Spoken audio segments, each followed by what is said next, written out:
E se eu te falar que existe um anime onde praticamente nada acontece, e ainda assim é um dos melhores slice of life já feitos? Eu sei, parece estranho. Um anime onde quase nada acontece, mas que mesmo assim marcou uma geração de fãs que cresceram nos anos 2000 e 2010 e ganhou vários prêmios. E esse anime é K-On! E de primeira vista parece algo bem simples. Um anime sobre meninas tentando manter o clube da música da escola vivo. E é simples mesmo. Mas a graça está aí, justamente nessa simplicidade. K-On! Começou como um mangá escrito por Keki Fly em 2008, e que mesmo antes do anime, já era bem popular e influente dentro dos cenários de Slice of Life. E naquela época, histórias mais simples e focadas no cotidiano e nas interações das personagens já estavam ganhando mais espaço. E K-On! Se destacou nesse meio, e justamente por isso. Quando chegou o anime em 2009, essa ideia ficou ainda mais popular. E essa primeira temporada do anime só popularizou ainda mais a série e chegou em várias pessoas que nem assistiam animes de Slice of Life. A fórmula desses animes Slice of Life que temos hoje em dia já existia antes, mas foi com o anime de K-On! Que essa fórmula foi mudada. E apesar de ser algo simples, mudou como esse tipo de história é apresentado. Antes o foco principal era nas histórias e nos objetivos, mas em K-On! Isso não importa muito. O foco de K-On! Está nas personagens, nas suas interações, nas amizades que vão se formando, nos ensaios da banda e em como elas vão mudando e amadurecendo ao longo do tempo, o quanto elas mudam da primeira para a segunda temporada. E tudo isso ocorre de maneira simples. O clube da música da escola está prestes a ser fechado. Nós somos introduzidos a três personagens. Ritsu Tainaka, que é a baterista, a presidente do clube. Ela é extrovertida, animada, engraçada, sarcástica, meio irresponsável, e ela é como aquela irmã mais velha zoeira. E é ela que mantém o grupo animado. Tem também Mio Akiyama, a baixista.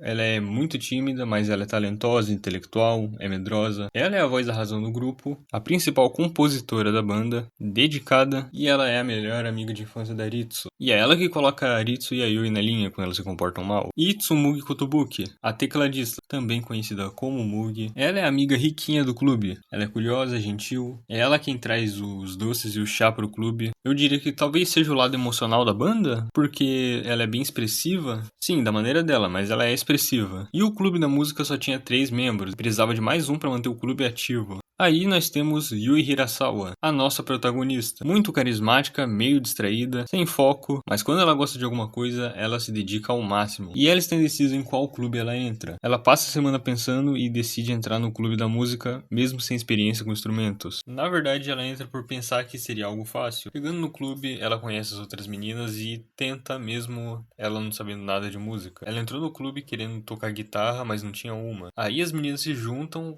pra trabalhar e comprar uma guitarra pra Yui. Elas conseguem comprar e aos poucos a Yui vai aprendendo a tocar guitarra. Ela se atrapalhava nos ensaios, ela vai aprendendo do zero mesmo. E elas precisavam de um responsável pra manter o clube. E aí que entra Sawako Yamanaka, a professora Sawa-chan. Ela aparenta ser uma professora delicada, ela era um membro anterior do clube da música. E ela era guitarrista e vocalista. Conforme o festival estava chegando, elas precisavam de uma vocalista. Sawako decide treinar a Yui, mas aí no dia ela fica sem voz e quem precisa cantar é a Mio. O festival foi um sucesso e no ano seguinte as meninas vão pro segundo ano e entra um novo membro, a Azusa Nakano. Ela entra como guitarrista rítmica e adiciona uma camada nova para as músicas. E é interessante ver que ela é o oposto da Yui. Ela é disciplinada, toda certinha, mas é meio explosiva, é reservada, e ela toca guitarra desde criança. Ela se dá bem com as outras e principalmente com a Mio, que serve como uma irmã mais velha pra ela. De início ela se incomoda porque no clube ninguém tava ensaiando, só comiam doce e tomavam chá. Mas ela se acostuma. Conforme elas vão ensaiando para o festival, a Yui fica gripada. Ela se recupera e no dia acaba esquecendo a guitarra em casa, então ela vai correndo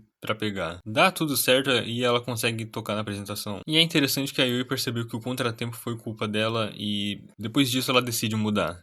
E durante as férias elas se apresentam pela primeira vez fora da escola. Elas vão para uma casa de shows e é ali que surge o nome da banda, Hokago Tea Time. E eu gosto muito desse final de temporada porque a gente vê como que as personagens mudaram ao longo da temporada. Sim, foi de forma sutil e não tão aparente quanto na segunda, mas dá pra ver que elas já mudaram aí. E é legal também a gente perceber que a primeira temporada já mudou os personagens e a segunda temporada só refinou isso. Já no começo da segunda temporada a gente percebe que é diferente. Nós começamos vendo Yui, Miu, Ritsu e Mugi no terceiro ano e Azusa no segundo. Logo de cara a gente vê que elas estão um pouco mais amadurecidas. A Yui, por exemplo, ela tenta ser um pouco mais responsável, ela fica um pouco mais atenta e é ela que percebe que o tempo tá passando. Ninguém ali fala, mas a gente percebe. E nesse terceiro ano as meninas passam a estudar na mesma sala. Isso porque a Sawako acabou virando a professora daquela classe. E por falar em Sawako, ela ficou um pouco mais sumida nessa temporada. Mas ainda assim, ela é uma personagem bem importante. E eu quero falar que eu gosto da dinâmica das outras meninas. Jun e Yui começam a ter mais destaque na segunda temporada. Sim, elas já tinham aparecido na primeira, só que na segunda elas ganharam um pouco mais de protagonismo. Yui, que é a irmã mais nova da Yui, mostra como admira o trabalho da banda e o esforço da irmã. Porque antes da Yui aprender a tocar guitarra, ela era totalmente sem foco e desleixada. E Jun, que antes ela só aparecia de maneira discreta ali, falava uma coisa ou outra, ela começa a aparecer mais e a gente vê como ela é fã da Mio e admira ela. E é legal ver como elas aparecem de maneira bem natural, sem roubar o espaço das outras. Tem até episódio só delas. E no meio disso tudo, começam os ensaios para o último festival. A Azusa fica ansiosa, surgem diversos contratempos, mas de que algum jeito a banda consegue se sair bem, mesmo sem ter ensaiado. Aqui a temporada mostra que você percebe que o tempo tá acabando. E é bem triste esse clima de despedida. E nisso a gente vê como os personagens mudaram da primeira para a segunda temporada. A Yui passa a se dedicar mais nos estudos, percebe que se ela quer algo, ela mesma terá que ir atrás com esforço. A Aritsu passa a ser menos impulsiva e tomar decisões bem mais racionais. Ela deixa de ser meio irresponsável. A Miu, que antes era bem tímida e nem conseguia se imaginar trabalhando, ela termina interpretando